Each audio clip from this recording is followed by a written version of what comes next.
these are some common questions that we get. How much does it cost to learn how to fly? Blah, blah, blah. How do I start? All these questions. So here we go. All right, Andy, tell us what it takes, what's needed to become a helicopter pilot. You're right. This is one of the biggest questions we get when anybody is new to helicopters. How do I get my license? How much does it cost? How many hours do I have to have? Well, there's a lot of things that go into this. The rule of thumb is it's 40 hours total time before you can take a check ride. And of that, there has to be some other requirements, right? You got to be a U.S. citizen. You have to be 16 years or older to solo in a helicopter. And you have to get your private license, you have to be 17 years old. And if you want to go get your commercial rating, which I highly recommend, you got to be 18 years old to go get that. And now, what's the minimum requirements to be a commercial pilot? Well, you have to have a minimum of 150 hours total time. In what? In anything. In fixed wing, in rotorcraft? Yeah, you can't be just a brand new pilot. You have to have 150 hours. Okay. 50 of them have to be in a helo. Yep. Okay, if you're going to get your helicopter commercial rating. Yep. 100 hours PIC time, and that can be in any aircraft.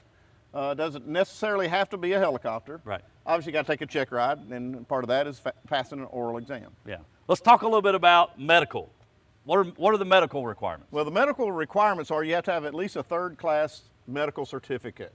You go to an FAA doctor. There's one here in town, actually a couple here in the Charlotte area that you go to. They do a FAA prescribed physical examination, and once you pass that, this obviously got a lot of eye parts, you know, your eyesight and everything, but once you pass that, then you have your third-class medical. Now, second class will obviously qualify too, but the minimum of a third-class medical. So let's talk about the financial piece of it. Everybody wants to know, how much does it cost? These financial numbers that we're giving you are based off of what we charge, our flight school, our availability, and it's August 2026. So Andy, let's talk about what you got, and we're going to go case by case. We're going to, here's what. Yeah, let's start with the 22. Yeah, so we're relevant, right? We use Robinson products.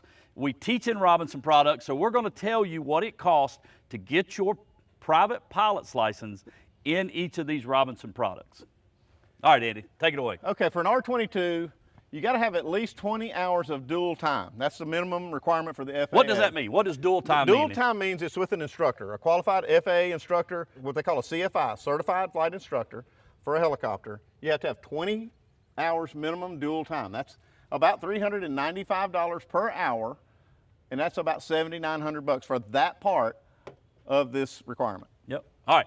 What's next? 10 hours of what? 10 hours of solo time. Now, once you get to a certain point, your CFI is going to sign you off to solo. That means you can go fly a helicopter by yourself, not with your buddies, not with anybody else. You have to do it completely solo. In a limited radius. And they do have a geographic limit. The CFI kind of puts a limit on how far around you can fly solo. It's not like you can just hop in it and go down to Florida, but you can fly solo in a geographical area that they set for you. Right. But then you have to have 10 hours of that. Okay, that's going to cost you the $395 per hour at $3,950 for those 10 hours. Okay. All right. So next, we got the cross country. Tell us about the cross country. What happens there? Okay, you have to have 3 cross countries in there. One of them's going to be your long cross country, one's going to be a relatively short cross country, and the other, I guess, can be anything. Right. And so the instructor just maps it out. You map it out. Do you get to choose? I guess you set with your instructor. Well, I think, you know, if the instructors are going to make the final call, but you could say, hey, I want to, you know, go to, you know, over here to Lincolnton or wherever. Yeah. He'll map you out, you know, route y'all. He'll approve it. You guys talk about the pre-flight planning, all the things that go into a cross country, and then you do this solo cross country. Yep. All right. So we got 3 hours of night flying.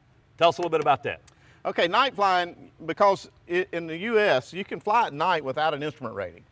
Nighttime VFR. So to do that, you have to have some experience, obviously, to be able to do, you know, night flying. Yeah. And so you have to have a minimum of 3 hours. I would actually recommend more than that. I like flying at night, especially in a helicopter. I would probably recommend, these are minimums that we're talking about, y'all. Right. Like there's no maximum. I would prefer more, but 3 hours is the minimum requirement. That's the same $395. And so many takeoff and landings at night as well. I don't know what that is. Y'all can help us in the yeah, comments. Yeah. You guys let can us figure some of that out. All right, the FAA knowledge test.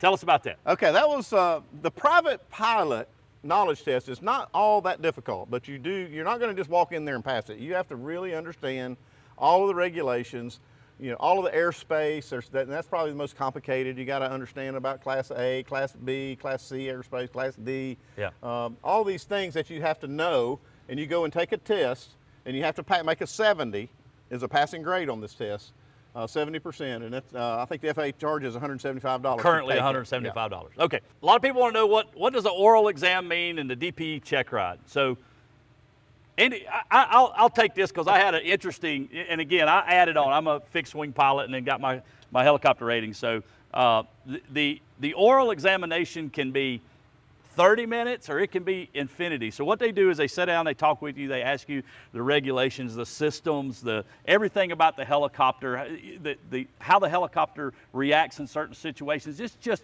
they get really in depth. Now, in my particular situation, I went up to do my check ride that day, and just as I arrived, pre-flighted the helicopter, and I was so lucky that a rainstorm come up, and my oral exam was 3 hours long. Oh, great. Yeah. Not everybody gets that. Right, yeah. So 3 hours long, and I was sweating every minute of it, but it's really not that bad. By the time you get there, and by the time your CFI signs you off, you're ready for that oral exam. So anyway, so once you do that oral exam, tell us about the check ride in itself, Andy. So this DPE stands for Designated Pilot Examiner. That's somebody that the FAA designates as an examining test examiner. He's going to go and do the oral exam. He's going to get in the helicopter with you, and he's not going to fly it. He's not going to touch it. He's just going to ride with you.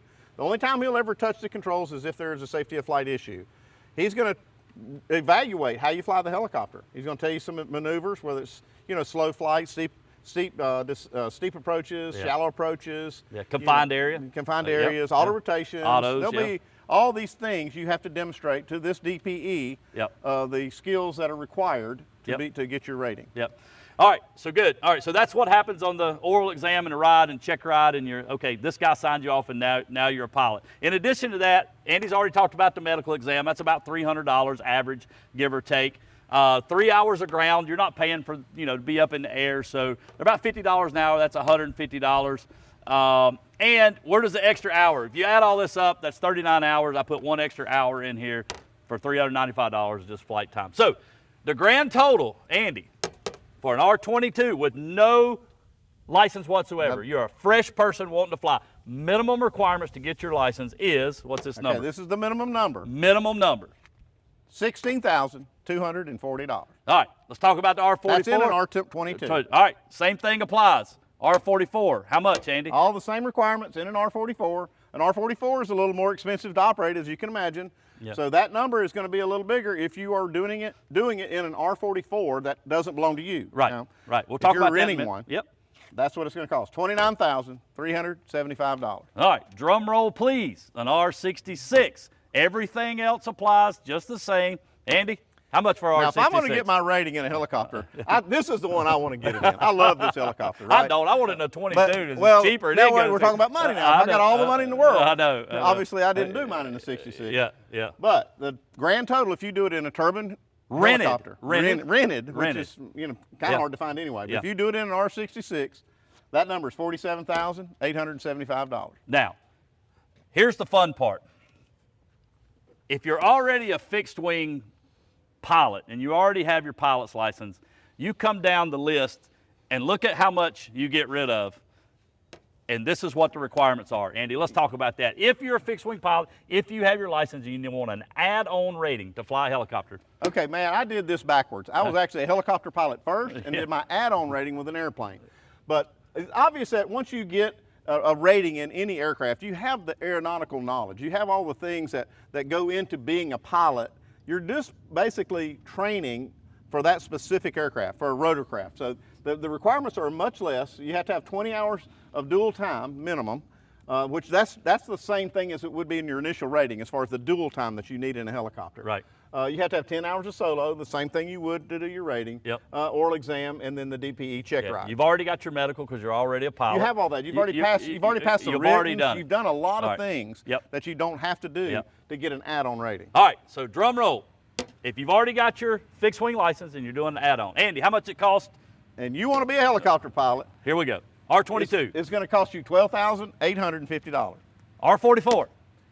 Okay, the same thing with an R44. I haven't seen these either. Yeah. $23,500. All right, R66. Are we going higher or lower? No, here we okay, go. R66, obviously it's going to be more, $38,500. We're getting down in the weeds a little bit. If you learn how to fly an R22 or an R44. There's something called an SFAR 73. Let me give you my opinion and view on an SFAR 33 or SFAR 73. If you go over there and you get one of those Ferraris and you go drive the tail of the Dragon and you drive it to its maximum performance, you know how to drive that thing. If you get in that motorhome over there and you go drive the tail of the Dragon the same way you just drove that Ferrari, not going to work out. You're going to be dead. That's it. So you cannot expect to learn how to fly all these helicopters without touching the safety features and knowing how to correct the actions that need to be corrected during that time of action. So if you learn how to fly in an R22, Andy, can you fly an R44? Not technically. You have to. You have a lot of the requirements. Technically, yes. Legally, you have your license, yes, right? Yeah. But you're not legally allowed to fly an R44 until you have actually had this SFAR 73 checked off by a CFI, Certified Flight Instructor. Yep. You have to have a sign off on this particular thing. It's in the regulations. And what that is they train you on low G situations, how to avoid them, and how to recover from low G situations that Right. you might encounter in some kind of turbulence or anything else. So, and it is different. Like these helicopters are different weights, they handle a little different, and that's why they're specific on this SFAR. Ferrari motorhome. Yep. Motorhome. So Yep. so that's why the SFAR 73 for the 22 is a little different than the 44. Right. The R66, on the other hand, does not have a requirement of a sign off for an SFAR 73. Yeah. Again, let's cover this basis, and I'm sure everybody will have more questions. If you get your license in an R22, you can physically fly an R44, but you need to sign off of 5 hours of dual with an instructor and 10 hours PIC. To PIC. If you get them in a 44, you cannot fly a 22 until you have this same requirement for the 22. Now, as Andy was saying, the R66 doesn't have that. So you can go get it in R66 and you're good to go. Again, we are only talking about the Robinson product. You can go a Schweitzer, you can do a Hughes, you can learn all of this stuff, right? You still, and you can get your license in all those things, MD 500.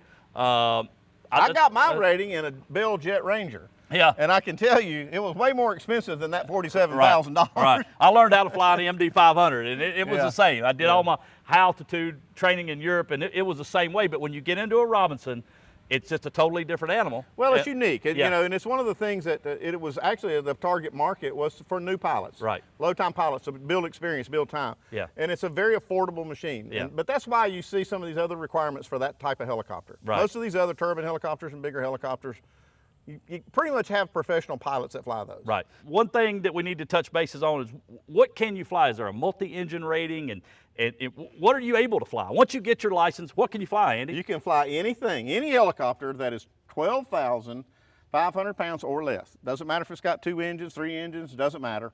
There's no like a multi-engine rating in a helicopter like there Right. is in an airplane, Right. and no type rating if you have fly any helicopter that's 12,500 pounds or lighter. So you're telling me if I get my pilot's license for $16,240 and an R22, I can go fly a B105, a MD 500. You can fly any of them. You It's can fine. get in that twin-engine Airbus.